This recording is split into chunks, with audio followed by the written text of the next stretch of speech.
Bonjour, je m'appelle Léon et ça c'est ma voix avant la testostérone. En 2019, je me rends compte que je suis un mec et pas une femme. Avec cette réalisation, je décide de commencer une plateforme sur les réseaux sociaux afin de partager mon histoire.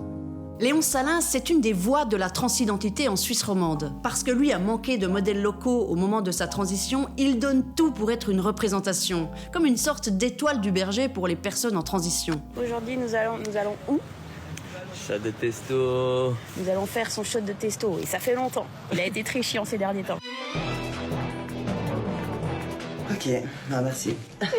Il est aussi à l'origine du podcast Transmance, où il donne par exemple la parole à des parents d'hommes trans. Et merci de m'avoir soutenu pendant ma transition. Et là, c'est sa mère. Une visibilité qui lui vaut forcément injures et menaces dans toutes les langues.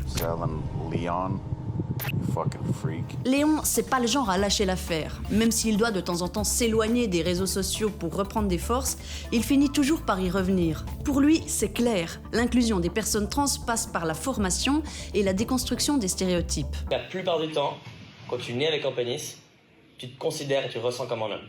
Ça arrive 99% des cas. Mais pas toujours. Et il a formé des gens jusqu'à l'université prestigieuse de la Sorbonne. Il a même essayé de former Maître Bonan. Ah, vous étiez assigné au rôle de femme et vous êtes devenu garçon. Exactement. Et c'est amusant. Est-ce que c'est amusant, c'est une vraie question? Léon Salin vit aujourd'hui le plus librement possible sa vie de jeune homme. Il raconte l'amour qu'il a pour Lacna, son amoureuse chanteuse.